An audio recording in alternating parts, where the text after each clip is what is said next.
Before we start, let me ask you something that will completely change how you see what happened in Japan. What if I told you that Fernando Alonso's result at Suzuka was completely irrelevant, but at the same time it was the most important thing that has happened to Aston Martin all season? Because while everyone was looking at the classification, the final position, and the obvious disaster of the team, something very different was happening inside the garage. Aston Martin's engineers were seeing real data for the first time, clean data that didn't fit with what the car should be able to do, and that left them completely surprised. We are talking about a car that had not finished a single race until that moment, a car full of structural failures, uncontrollable vibrations, and problems that not even the team itself could understand. And yet, Alonso not only took it to the end, but also provided information that could change the course of the project. Why didn't Alonso's data make sense to the engineers? What was he doing differently inside the car? And why could Suzuka mark the before and after in the Aston Martin crisis? Because what was discovered after that race is not normal. The real story begins before the traffic light goes out in Suzuka. Because what Aston Martin had up to that moment was not a bad start to the season, it was directly a technical collapse that had left the team without references, without direction, and practically without the ability to understand its own car. That's why Suzuka was so important, even if no one knew it at the time. Not because of the result, not because of the points, but because it was the first real opportunity to complete a race and get a continuous line of information. A complete history of the car's behavior from lap 1 to lap 52. And this is where everything changes. Because what was at stake was not competing, it was technically surviving. It was answering a much deeper question. Does this car have a solution or not? And Aston Martin didn't have that answer until Alonso crossed the finish line. The key moment was not when the race finished. It was during the race, lap by lap, when at the Aston Martin wall they began to realize that something did not fit with everything they thought they knew about the AMR 26. Because the logical thing with a car that had just abandoned all the previous races and with such serious structural problems was to expect another collapse, another withdrawal, another set of incomplete data. But that didn't happen. From the first laps in Suzuka, the engineers began to see something strange in Fernando Alonso's telemetry. The car was still unstable, it still had those characteristic vibrations that had already been identified as one of the biggest problems of the project, but there was a new factor. The behavior curve was not chaotic. And this is what changes everything. For the first time, the data was beginning to show some consistency. Not perfect, not clean, but enough to follow a pattern. Alonso was managing to keep the car within a more stable operating window than expected, especially on long runs, where the AMR 26 historically fell apart. This began to attract attention on the wall.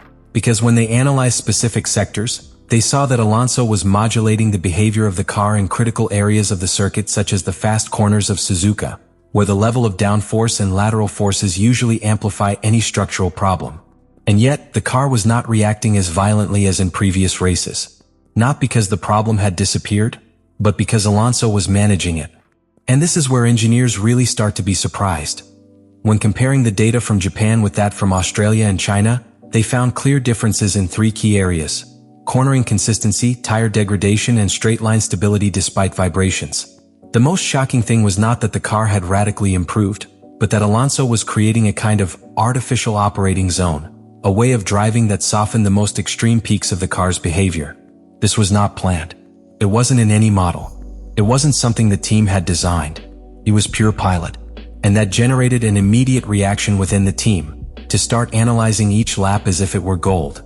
Because for the first time they could follow the evolution of the car in real conditions throughout an entire race, from maximum fuel load to the final stints, something they simply had not been able to do before all season. But there is an even more important detail, and that is where the shock was greatest.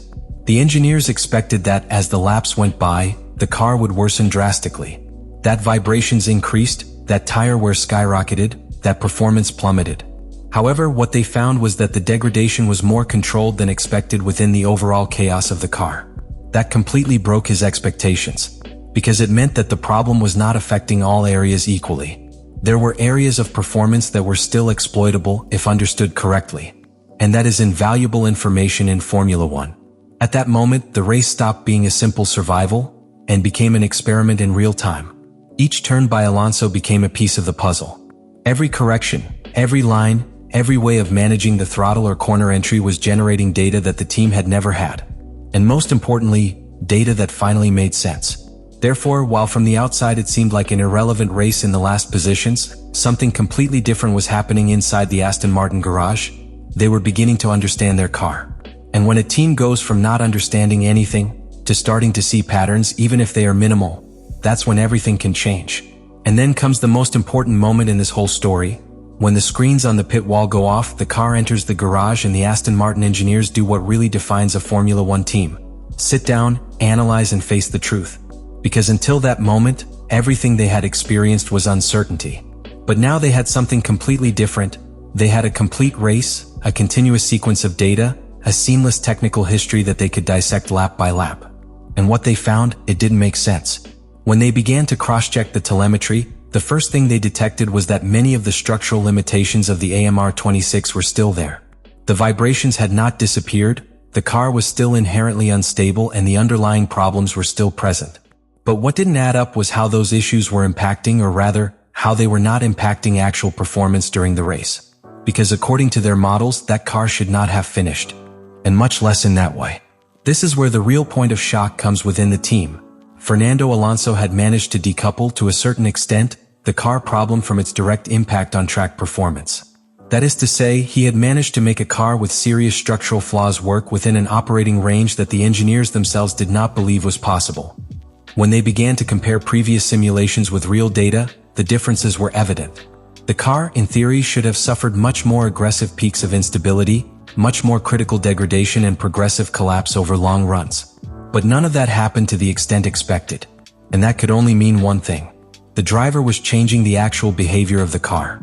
Not with new parts. Not with a technical evolution. But with his way of driving, with his reading of each phase of the curve, with his ability to anticipate a car that not even the team fully understood. This had an immediate effect on Aston Martin's internal focus. Because until now, the team worked trying to correct the car from pure engineering, looking for direct solutions to visible problems. But what they discovered after Japan was something much deeper. There were layers of performance that were not being exploited because they did not understand them. And Alonso had just opened that door.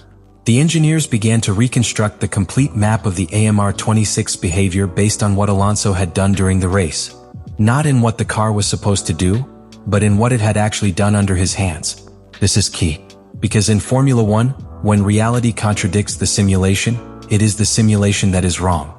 And Japan was exactly that, a total break between what Aston Martin thought it had and what it really had. From that moment on, the goal was no longer simply to fix bugs.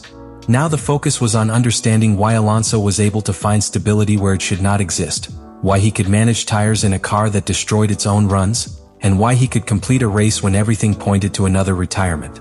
And in the end, what happened in Japan cannot be measured with a classification, nor with points, nor with a simple table of results. Because what really changed for Aston Martin happened away from the cameras, within the data, within the analysis, within the understanding that until that moment did not exist. Because this is not the typical case of a driver who maximizes a competitive car. This is something much rarer. A driver who manages to make sense of a car that not even his own team understands. Fernando Alonso did not solve the problems of the AMR26. It didn't eliminate the vibrations. It didn't magically transform performance. But it did something even more important. It made them understandable. And that's the difference that can change an entire season. Because until Suzuka, Aston Martin was completely lost, reacting race by race without a clear direction, without really knowing where to attack its failures. But after Japan, thanks to a single completed race, thanks to an exceptional reading of the car and data that should not have existed in those conditions, the team has for the first time a real base on which to build. And here is the great reflection that this story leaves. In Formula One, great advances don't always start with a victory. Sometimes they start with understanding why you can't win. Japan was not a point of arrival for Aston Martin. It was the first step to stop being completely in the dark. And now the big question is no longer how bad the car is, but how far they can go once they finally start to understand it. Let me know in the comments what you think about all this.